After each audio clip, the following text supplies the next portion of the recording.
জানিয়ে দিব এই মুহূর্তে হাতে পাওয়া গুরুত্বপূর্ণ আপডেট বাংলা সংবাদের শিরোনাম। শুরুতেই থাকছে আউটসোর্সিং কর্মচারীদের পুলিশের লাঠিপেটা, সাউন্ড গ্রেনেড নিক্ষেপ। এবারে থাকছে সুনামগঞ্জে মাইকে ঘোষণা দিয়ে আওয়ামী লীগ বিএনপির সংঘর্ষ। আরও জানাবো চট্টগ্রামে পোশাক কারখানায় আগুন, নিয়ন্ত্রণে ৬টি ইউনিট।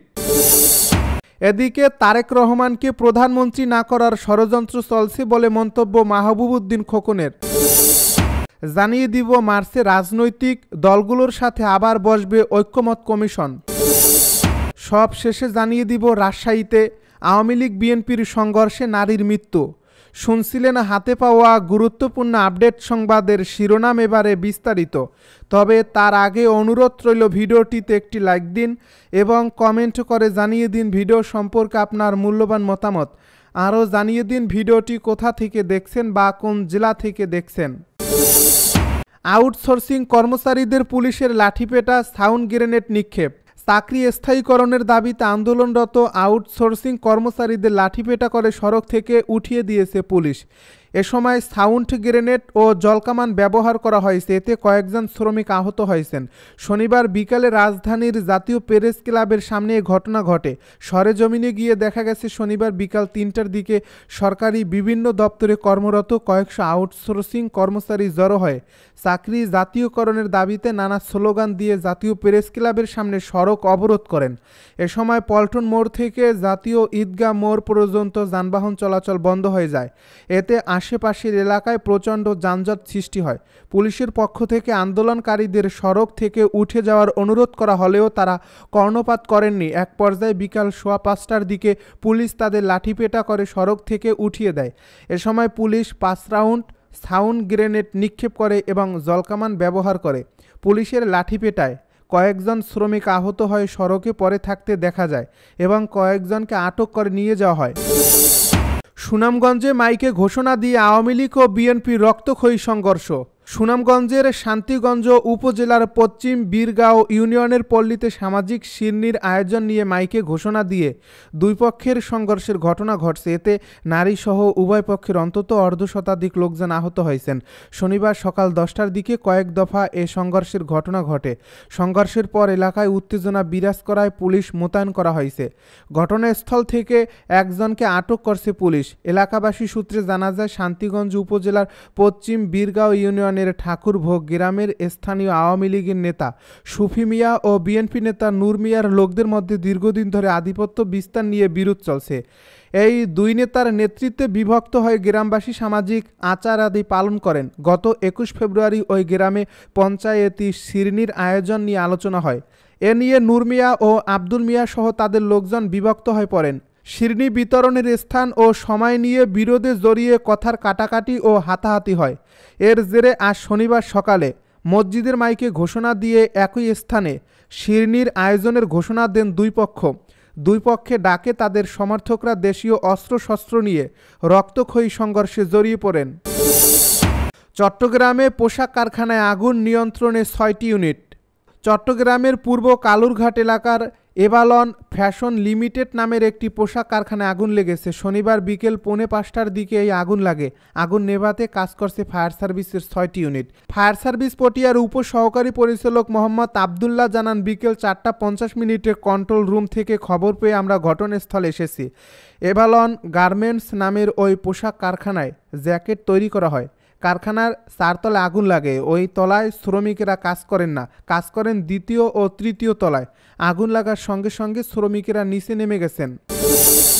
তারেক রহমানকে প্রধানমন্ত্রী না করার ষড়যন্ত্র চলছে বলে দাবি মাহবুব উদ্দিন খোকনের। বিএনপি চেয়ারপারসনের উপদেষ্টা ব্যারিস্টার মাহবুব উদ্দিন খোকন বলছেন, তারেক রহমানকে এদেশের প্রধানমন্ত্রী না বানানোর ষড়যন্ত্র চলছে। আমরা সাবধান করে দিতে চাই, কোনো ষড়যন্ত্রই কাজে আসবে না।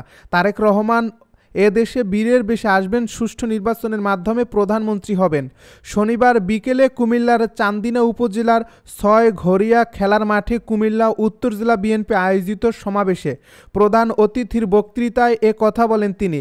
দ্রব্যমূল্যের ঊর্ধ্বগতি রোধ, আইনশৃঙ্খলার উন্নতি, দ্রুত গণতান্ত্রিক যাত্রাপথে উত্তরণের জন্য নির্বাচনী রোডম্যাপ ঘোষণা এবং পতিত ফ্যাসিস্টের নানা চক্রান্তের অপচেষ্টা মোকাবিলা সহ বিভিন্ন দাবিতে এ সমাবেশ অনুষ্ঠিত প্রতিষ্ঠিত হয়। এ সময় তিনি বলেন, ডক্টর ইউনূস সরকার ক্ষমতা ছাড়তে চাইছে না, সংস্কারের নামে কালক্ষেপণ করে দিনের পর দিন সরকারে থাকায় প্রমাণ হচ্ছে এ সরকারের মধ্যে আওয়ামী লীগের ভূত ঢুকছে। বিনা ভোটে ক্ষমতায় থাকবেন, জবাবদিহিতা কোথায়? এসব বাদ দিয়ে যার কাজ তাকে করতে দেন। অনতি বিলম্বে জাতীয় নির্বাচনের তারিখ ঘোষণা করে এ বছরের মধ্যেই নির্বাচন সম্পন্ন করুন। তিনি সংস্কার কমিটিতে থাকা ব্যক্তিদের উদ্দেশ্য করে বলেন, সংস্কার কমিটিতে যারা আছেন আপনারা গাড়ি টাড়ি চেপে যথেষ্ট আরাম আয়েসেই আছেন, আর সংস্কার লাগবে না, অনেক হয়েছে। তারেক রহমানের ৩১ দফা সংস্কারের মনোযোগ দিলেই সব সমস্যার সমাধান ও সংস্কার সম্পন্ন হবে। তিনি এই সরকারের এক উপদেষ্টার বক্তব্যকে উদ্দেশ্য করে বলেন, এই সরকারের মাঝে আওয়ামী লীগের লোক বসে আছে। কেউ কেউ বলছে নির্বাচনে আওয়ামী লীগ প্রতিদ্বন্দ্বিতা করতে কোনো বাধা নেই। তারা নির্বাচনকে কালক্ষেপণ করে আওয়ামী লীগকে পুনরায় প্রতিষ্ঠিত করতে চায়, যাতে আওয়ামী লীগ নির্বাচনে উল্লেখযোগ্য আসন নিয়ে আসতে পারে। মার্চে রাজনৈতিক দলগুলোর সাথে আবার বসবে ঐক্যমত কমিশন। সংস্কার ইস্যুতে আবার ঐক্যমতের ভিত্তিতে জুলাই চার্টার ঘোষণা করতে চায় অন্তর্বর্তী সরকার। এই প্রক্রিয়ায় অংশ হিসেবে মার্চ মাসের শুরুতেই রাজনৈতিক দলগুলোর সাথে আলাদাভাবে আলোচনায় বসবে জাতীয় ঐক্যমত কমিশন। সংস্কার কমিশনগুলোর প্রতিবেদনের লিখিত কপিও এরই মধ্যে দলগুলোর কাছে পাঠানো হয়েছে। রাজনৈতিক দলগুলো বলছে প্রতিবেদন পর্যালোচনা করে এবং নিজেদের মধ্যে আলাপের পরই তারা মতামত জানাবে।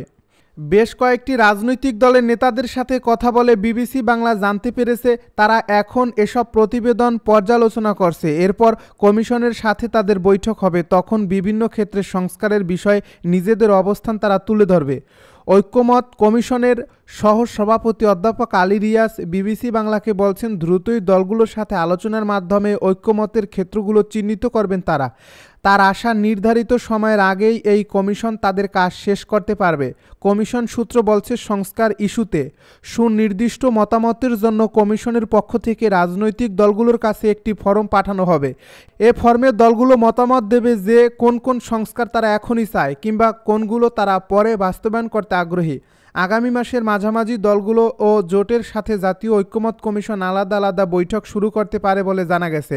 সংবিধান, নির্বাচনী ব্যবস্থা, বিচার বিভাগ, জনপ্রশাসন, দুর্নীতি দমন কমিশন ও পুলিশ বিভাগের সংস্কারের জন্য অধ্যাপক মুহম্মদ ইউনূসের নেতৃত্বাধীন অন্তর্বর্তী সরকার প্রথম দফায় যে ৬টি কমিশন গঠন করছে, সেই কমিশনগুলোর প্রধানের নিয়েই জাতীয় ঐক্যমত কমিশন গঠন করা হয়েছে। এর প্রধান ইউনূস নিজেই।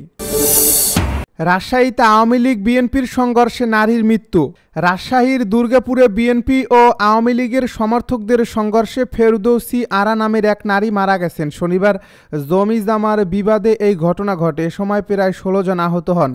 রাজশাহী জেলা পুলিশের মুখপাত্র রফিকুল ইসলাম জানান, আহত এক নারীকে উদ্ধার করে দুর্গাপুর স্বাস্থ্য কেন্দ্রে আনা হলে চিকিৎসকরা তাকে মৃত ঘোষণা করেন। আহতদের উদ্ধার করে দুর্গাপুর উপজেলা স্বাস্থ্য কেন্দ্রে নেওয়া হয়।